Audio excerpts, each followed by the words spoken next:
WhatsApp everyone, welcome back to the channel. और आज हम लोग क्लास 11 का business study chapter number 1 complete करने वाले हैं। बस एक छोटा सा टॉपिक रह गया था जो हम लोग पिछले वीडियो में कवर नहीं कर पाए थे, तो आज हम लोग उसको फाइनली कंप्लीट करेंगे और ये चैप्टर नंबर 1 हमारा हो जाएगा कंप्लीट। उसके बाद हम लोग जल्दी से जाएंगे चैप्टर नंबर 2 पे।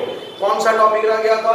Business risk. बस यही एक टॉपिक थोड़ा सा बचा हुआ था इस चैप्टर का, ये लास्ट टॉपिक है बिजनेस रिस्क। क्या होता है बिजनेस रिस्क? देखो, आज के डेट में आप कोई भी बिजनेस करोगे तो उसमें रिस्क होगा। आप कोई भी बिजनेस ले लो, वो बिना रिस्क का हो ही नहीं सकता है, उसमें रिस्क होगा ही होगा। किसी बिजनेस में ज्यादा रिस्क होगा, किसी बिजनेस में कम रिस्क होगा, बट रिस्क होगा जरूर। अब बिजनेस रिस्क होता क्या है, और वैसे भी आपको याद रखने का जरूरत है, greater the risk greater the reward. यानी एक बिजनेस में जितना बड़ा रिस्क होगा, रिवार्ड भी उतना बड़ा होगा, प्रॉफिट्स भी उतना ही ज्यादा होगा। तो आओ जल्दी से देखते हैं बिजनेस रिस्क होता क्या है। Business risk is the possibility of inadequate profits or losses। यानी inadequate profits या losses का मतलब कि नॉर्मल प्रॉफिट्स या लॉसेस से ज्यादा, नॉर्मल प्रॉफिट्स या लॉसेस से कम। यानी inadequate profits due to uncertainties. कारण क्या है? अनसर्टेनिटी का मतलब कि जिसपे हमारा कोई कंट्रोल नहीं है, और अनएक्सपेक्टेड इवेंट्स का मतलब कि कुछ भी हैपनिंग हो सकता है, अर्थक्वेक हो सकता है, फ्लड हो सकता है, मार्केट में कोई चेंजिंग हो सकता है।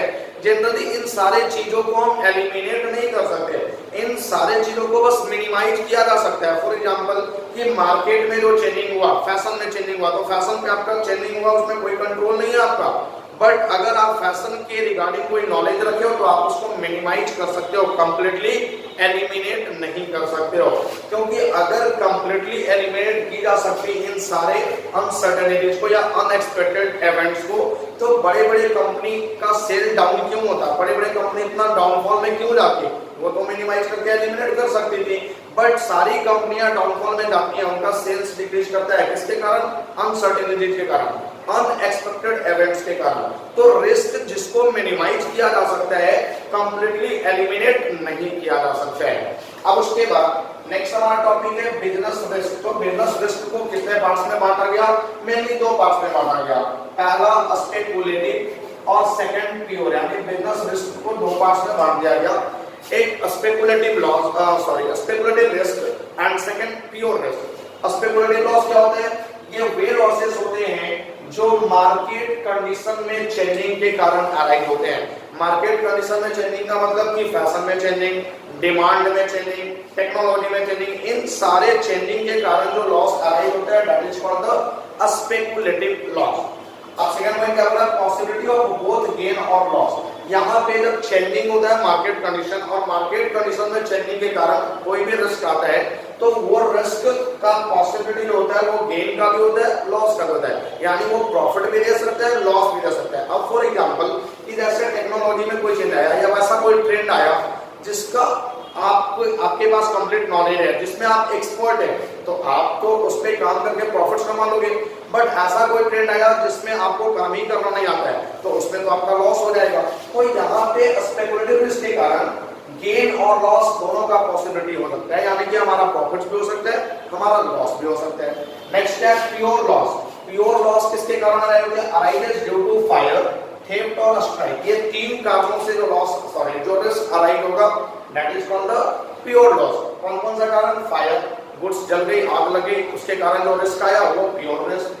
थेफ्ट यानी चोरी हो गया, और स्ट्राइक यानी जो हमारे वर्कर्स हैं वो स्ट्राइक पे चले गए, तो इनकी वजह से जो भी आपका रिस्क अराइज होगा, that is called the pure risk. क्या है? पॉसिबिलिटी ऑफ लॉस और नो लॉस। यहाँ पे गेन का कोई पॉसिबिलिटी नहीं है, या तो लॉस होगा या लॉस नहीं होगा।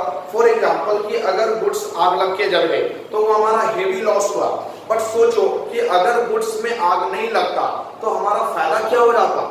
नॉर्मल जैसे चल रहा था वो वैसे ही चलता। तो गुड्स जलने के कारण, आग लगने के कारण हेवी लॉस हुआ, बट अगर गुड्स में आग नहीं लगा तो हमारा कोई लॉस नहीं है, नॉर्मली प्रॉफिट्स भी नहीं है हमारा, है ना।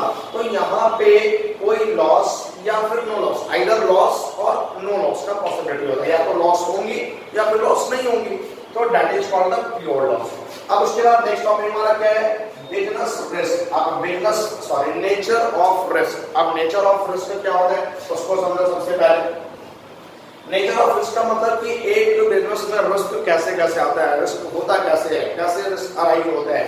तो first arises due to uncertainty. अभी मैंने ऊपर समझाया कि बिजनेस में जो भी लॉस अराइज जो भी रिस्क अराइज होते हैं वो अनसर्टेनिटीज के कारण अराइज होते हैं। अनसर्टेनिटीज के कारण का मतलब कि जिसपे आपका कोई भी कंट्रोल नहीं है, वो कभी भी कुछ भी हो सकता है। फॉर एग्जांपल फ्लड कभी भी आ सकता है, अर्थक्वेक कभी भी आ सकता है, मार्केट कंडीशन में कभी भी कोई चेंजिंग हो सकता है जिसपे आपका कोई कंट्रोल नहीं है, क्योंकि जनरली हमारा बिजनेस होता है वो एनवायरनमेंट पर डिपेंड होता है। अब एक बिजनेस का एनवायरनमेंट कब चेंज हो जाए ये पता कर पाना काफी मुश्किल है। तो changing in business environment is a complex topic, इसको समझ पाना काफी मुश्किल है। अब देखो आप बड़े बड़े कंपनी में स्पेशलिस्ट होते हैं, स्पेशलिस्ट का टीम होता है मार्केट एनवायरनमेंट को समझने के लिए, वो काफी एक्सपर्ट्स होते हैं, फिर भी वो समझ नहीं पाते कि मार्केट्स में क्या चेंजिंग होने वाला है और वो काफी डाउनफॉल में जाते हैं। बड़ी बड़ी कंपनियां लॉस में चल जाती है, बड़ी बड़ी कंपनियां बंद हो जाती हैं मार्केट में चेंजिंग के कारण। अब देखो आप जैसे अभी कुछ दिन पहले जो आपकी कंपनी थी नोकिया, उसको कॉम्पिटिट करा सैमसंग ने, तो कब नोकिया का मार्केट डाउन हो गया ये उसको पता भी नहीं चला, जबकि उसके पास एक्सपर्ट टीम थे, वो पता कर सकते थे बट उन्हें पता नहीं चल पाया। तो अनसर्टेनिटीज के कारण जो भी लॉस अराइज होगा जिसका हमारा कोई कंट्रोल नहीं है। नेक्स्ट हमारा essential part of every business, ये जो रिस्क होता है ये सारे बिजनेस का एसेंशियल पार्ट होता है। यानी अगर आप बिजनेस कर रहे हो तो उसमें रिस्क रहेगा ही रहेगा, बिना रिस्क का आपका कोई भी बिजनेस हो ही नहीं सकता है। और वैसे भी जितना ज्यादा रिस्क होगा प्रॉफिट भी तो उतना ज्यादा होगा, गेन भी तो उतना ज्यादा होगा। तो मोर रिस्क मोर रिवार्ड मोर प्रॉफिट, तो जितना ज्यादा रिस्क होगा उतना ज्यादा हमारा प्रॉफिट्स भी होगा, रिवार्ड्स भी मिलेगा। Next, degree of risk depends mainly on size of the business.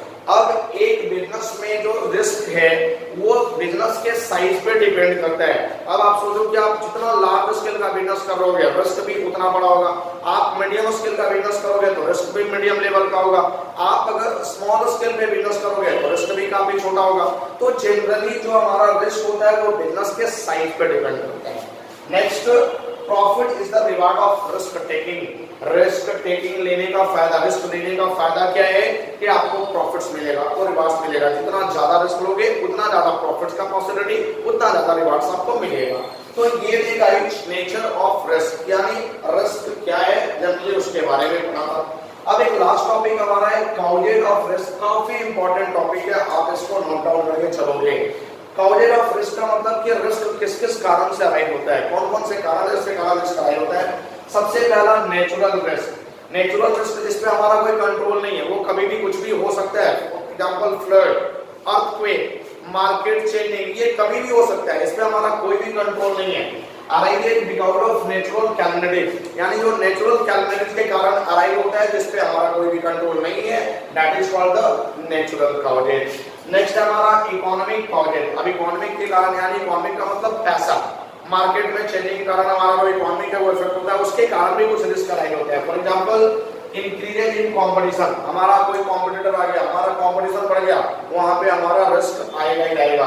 Government policy, government का कोई पॉलिसी चेंज हुआ, फॉर एग्जांपल अभी जीएसटी आया, तो जीएसटी से बहुत सारे बिजनेस को लॉसेस भी हुए, बहुत सारे बिजनेस को प्रॉफिट भी हुए।